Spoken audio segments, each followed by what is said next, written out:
Muchas gracias, Juan Carlos. ¿Me escuchan? Perfecto. Ya.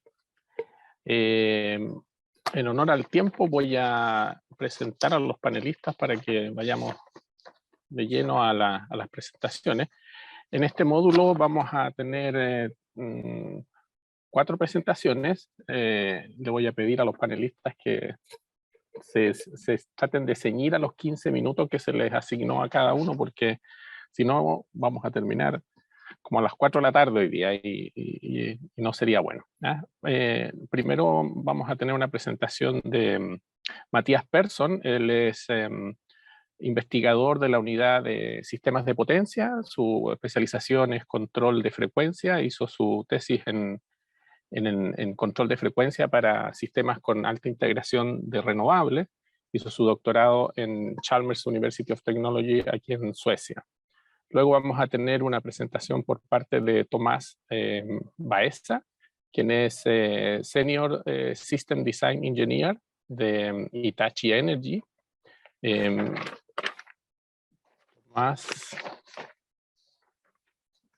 Tomás es ingeniero civil eléctrico en Ingeniería Eléctrica y Electrónica de la Pontificia Universidad Católica de Valparaíso.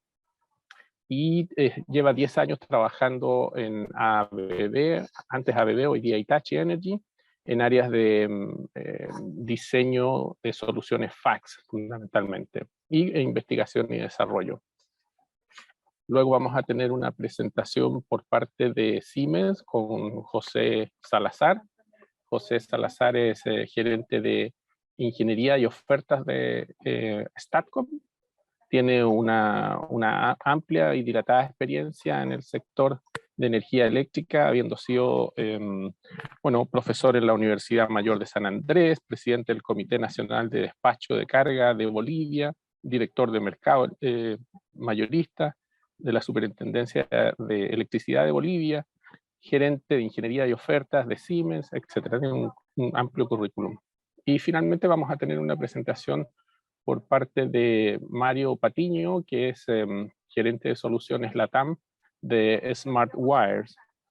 Mario Patiño lidera el equipo de ingenieros y profesionales que identifican las estructuras de desarrollo y las soluciones modulares FACS en Centro y Sudamérica.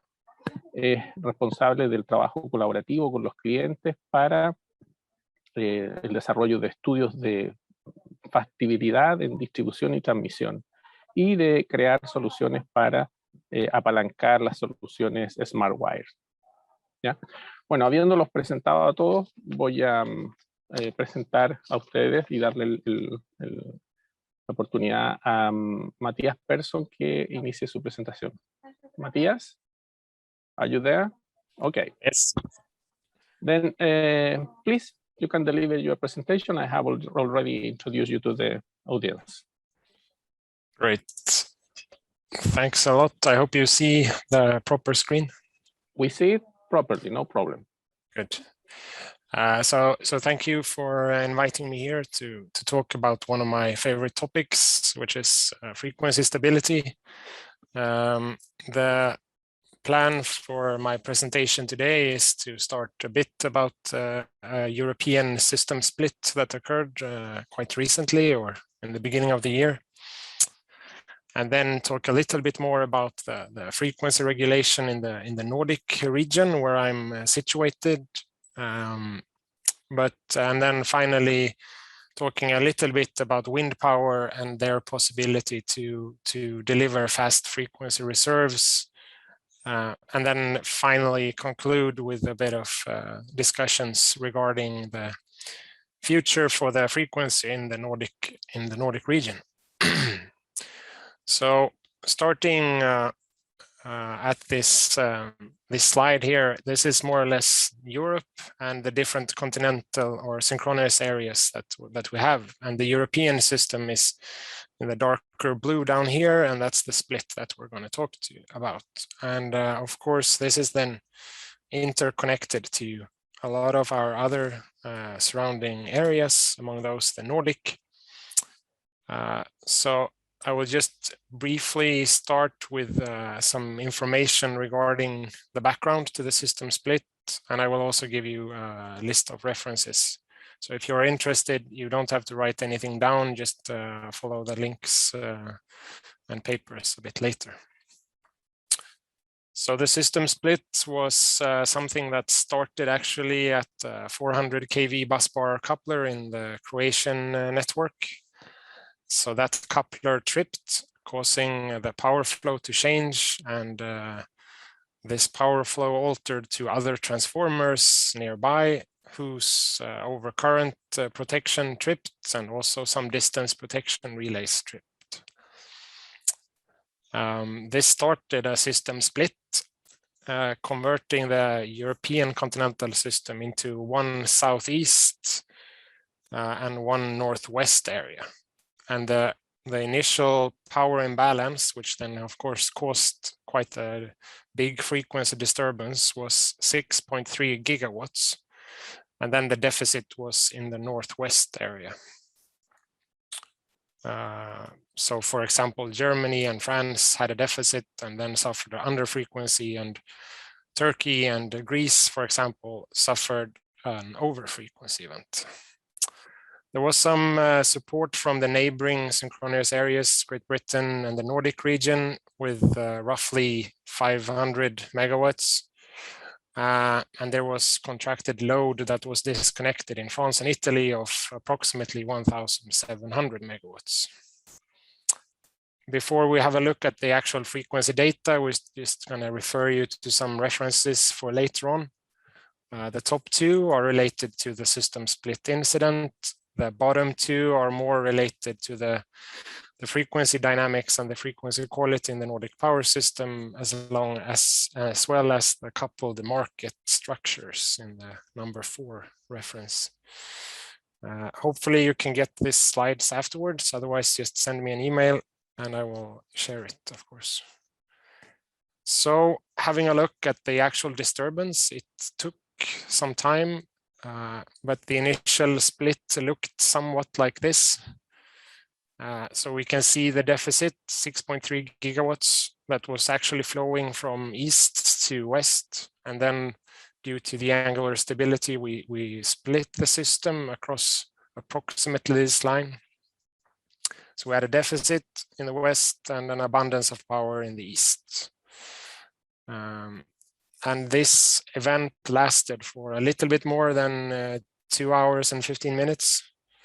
And looking at the frequency data in these two areas, we can see the southeast having an abundance of power, suffering an overvoltage overshoot, tripped some generators, etc. And the opposing synchronous system in the northwest suffered a power deficit and experienced a frequency dip. And then we can also see that after approximately 2 hours and 15 minutes, we're back and the system was resynchronized again. So having a bit of a look at this, we can have a little look on the impact on the initial parts of the frequency. And here we actually have PMU measurements at different locations in the northwest as well as the southeast. So southeast, you can see the maximum. Whoops, we went a bit too fast. We can see an over frequency reaching 50.6, and in the northwest, or Germany and France, etc., we are seeing under frequency down to 49.7. And it's important to note that here we have already shed 1,700 megawatts of load. But as you could see in my first slide of Europe, the northwest of this continental separated system is also connected to the Nordic region through HVDC links. And we are also connected to the United Kingdom. So what happens when the continental system frequency drops, we are seeing emergency power provisions through these HVDC interconnects. So to just show you a little bit about the Nordic contributions, for example, they were roughly 535 according to the Swedish TSO. And these frequency deviations actually caused a dip in the frequency in the Nordic system.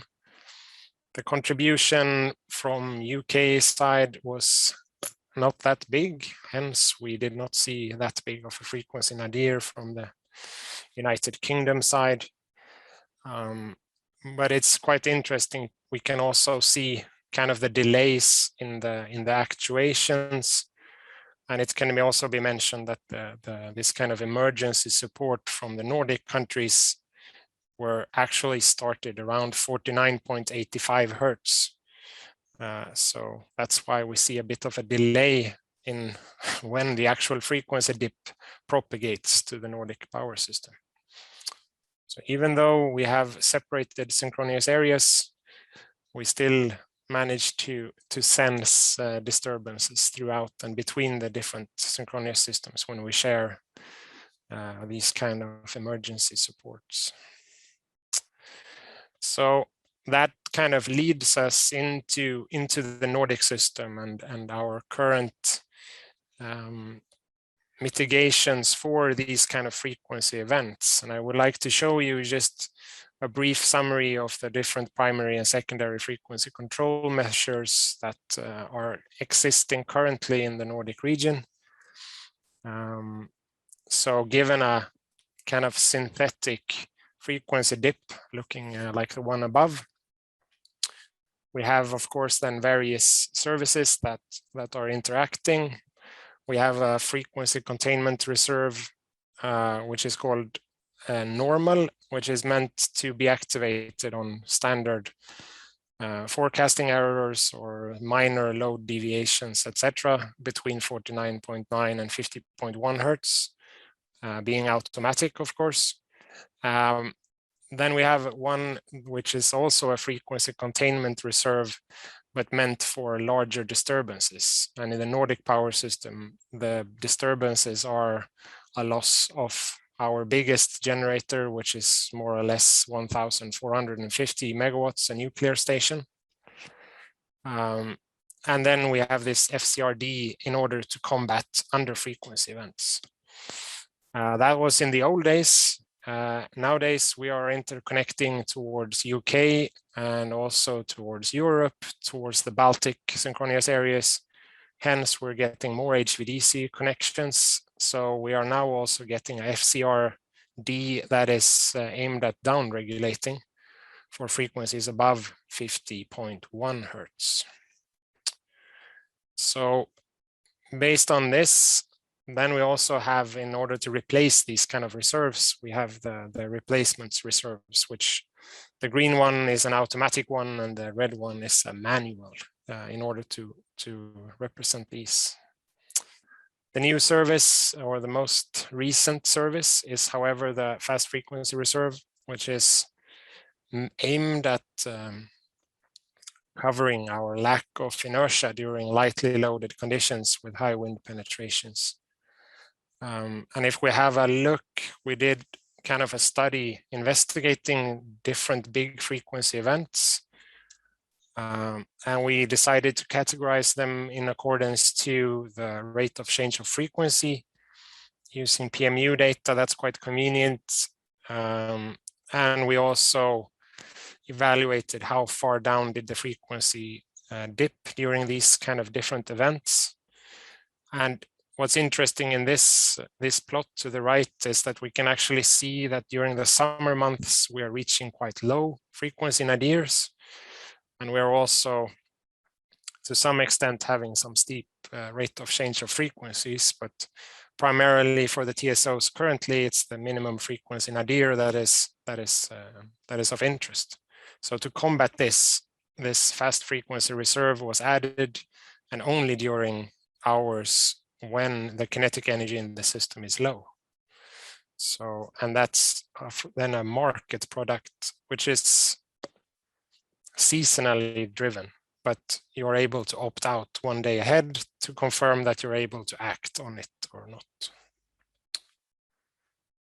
So a little bit more about the fast frequency reserves before we go in and have a look on the possibility for wind turbines to actually deliver this kind of service. Currently, there is none of those in the Nordic region, but we think that it should be possible. So the fast frequency reserve is, as we mentioned, pretty fast. We're looking at a maximum full activation time of roughly 1 second from that of the instant activation. We can have different activation levels currently.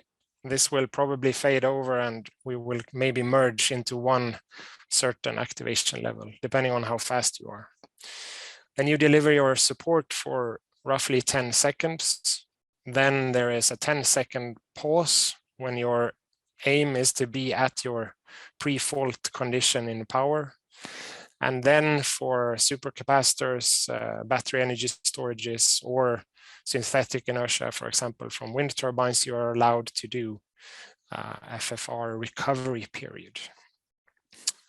And I would argue that this kind of pause in the middle here, when you're not really supposed to do anything with your FFR, it's the current most problematic for at least wind turbines. If you have some wind variations, it's a bit of a definition question on what is doing nothing. Is it following the wind or keeping constant power output? Both could be tricky.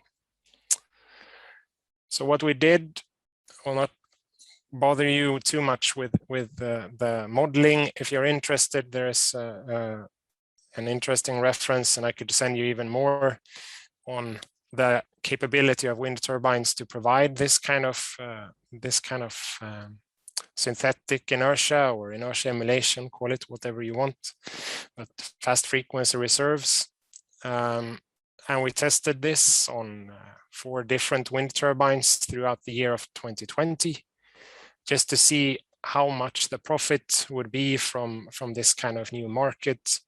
And it's important to note that it's a new market, so very few players are currently active.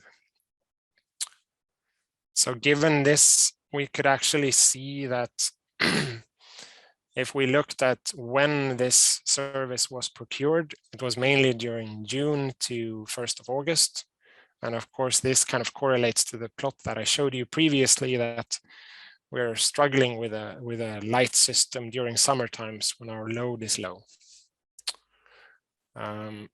And given some perfect foresight and bid strategy and a constant wind, of course, during the fast frequency reserve, we're able to give a bit of an estimate for these wind turbines to compare how much money they would earn compared to, or rather added to, the spot market or the day-ahead market selling energy. And in a perfect world, they would earn maybe 5 to 10% extra per wind turbine.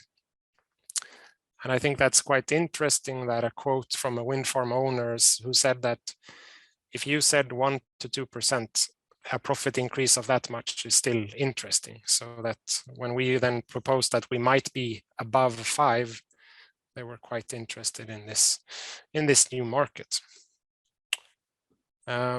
So lastly, before I quit here, of course, there's many possibilities to ask questions, etc., later on or in the chat, and I will keep track of it. Just try to mention a bit on the future frequency issues that we are maybe seeing in the Nordic region. One thing that I mentioned a bit before is that our biggest N-1, our nuclear station, is joined by 3 or 4 other HVDC links of similar size. And Finland is also building a new nuclear station. So we will have larger or the same amount of size in the disturbances, but more of them, at least more things that can trip.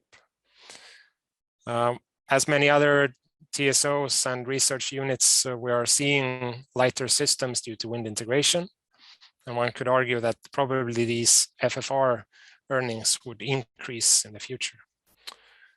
As wind integration is lightening the load or lightening the system in the Nordics, so also happens in Great Britain and continental Europe. So maybe we have more disturbances from there as well. On the upside, wind power is providing these possible services, perhaps in the future.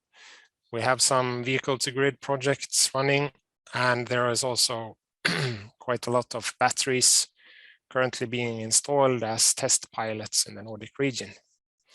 And there are also quite a lot of changes to the policy, new frequency markets, but also harder rules for the frequency regulators to follow when they actually deliver the services.